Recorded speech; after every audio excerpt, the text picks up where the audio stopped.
दोस्तों, आज हम एक ऐसे कार्टून कैरेक्टर की बात करने जा रहे हैं जिसके बारे में आपने जरूर सुना होगा, जिसका नाम है शिन चैन। शिन चैन एक ऐसा कार्टून कैरेक्टर है जो अपनी शैतानियों की वजह से बहुत प्रसिद्ध है और उसकी इन्हीं शरारतों की वजह से शिन चैन सबको बहुत परेशान करता रहता है। पर दर्शक उसकी इन्हीं शरारतों से प्यार करते हैं और उसकी इन्हीं शरारतों को देखकर हंस हंस कर लोटपोट हो जाते हैं। पर दोस्तों, जैसा कि कहते हैं, जो सबसे ज्यादा हंसाता है वो कोई ना कोई गम छिपाता है। शिन चैन के साथ भी कुछ ऐसा ही हुआ है। दोस्तों, इंटरनेट पर सोशल मीडिया पे शिन चैन, जो कि एक कार्टून कैरेक्टर है, की रियल लाइफ से जुड़ी कुछ कहानी आजकल बहुत फेमस हो रही है, जिसके बारे में मैं आपको बताने वाला हूँ। शिन चैन का लास्ट एपिसोड टेलीविजन पर कभी ब्रॉडकास्ट नहीं हुआ और इसके पीछे एक बहुत बड़ा रीजन है जिसको सुनकर आप लोग भावुक हो सकते हैं। ये कहानी हमें सोशल मीडिया और इंटरनेट से मिली, जिसको काफी लोगों ने सही माना है और इसीलिए मैं आपको इसके बारे में बताना चाहूँगा। दरअसल शिन चैन जैसे नटखट कार्टून कैरेक्टर के जन्म का कारण एक माँ के अपने बच्चे को खो देने की कहानी है, जो कि एक जापानी परिवार की है। ये कहानी है मिसाई नोहारा और उनके परिवार की। मिसाई उर्फ मित्सी नोहारा के परिवार में उनके पति हिरोशी नोहारा, एक नटखट बच्चा शिन चैन नोहारा और एक बेटी हिमावारी नोहारा और एक छोटा पालतू कुत्ता शिरो शामिल है। एक दिन पूरी नोहारा फैमिली शॉपिंग करने मार्केट जाती है।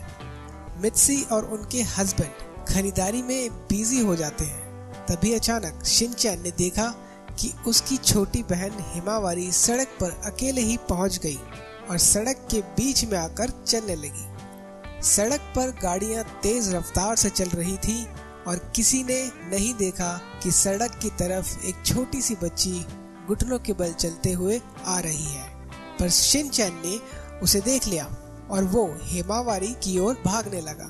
पर दुर्भाग्य से वो अपनी छोटी बहन को नहीं बचा सका और हिमावारी और शिन चैन दोनों का एक्सीडेंट एक तेज रफ्तार गाड़ी से हो गया, जिसमें दोनों बच्चों की मौत हो गई।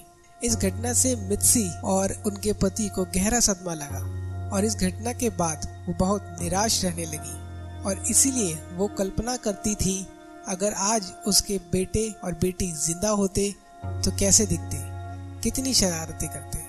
और मित्सी ने अपनी इन कल्पनाओं को क्रेयॉन से एक स्क्रैप बुक पर ड्रॉ करना शुरू कर दिया।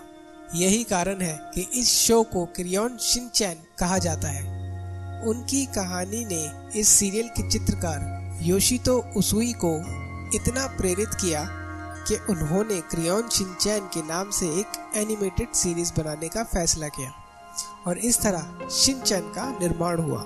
दोस्तों, आपने देखा होगा कि शिन चैन सीरीज में उसकी माँ को शॉपिंग के लिए दीवाना दिखाया गया है। शायद इसका कारण यही है कि उसकी माँ को ऐसा लगता हो कि उस दिन अगर वो शॉपिंग में इतनी बिजी नहीं होती तो आज उसके दोनों बच्चे जिंदा होते।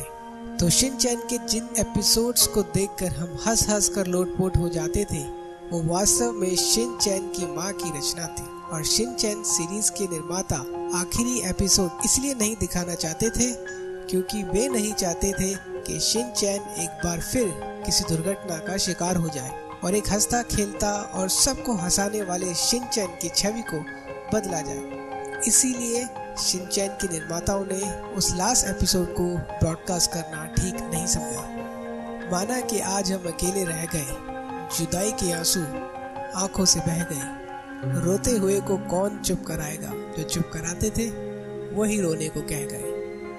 तो दोस्तों, शिन चैन की इस एनिमेटेड सीरीज जिसने हमें इतना हंसाया और गुदगुदाया, दरअसल वो किसी के आंसुओं की रचना है। तो कैसी लगी ये कहानी, हमें कमेंट करके बताएं।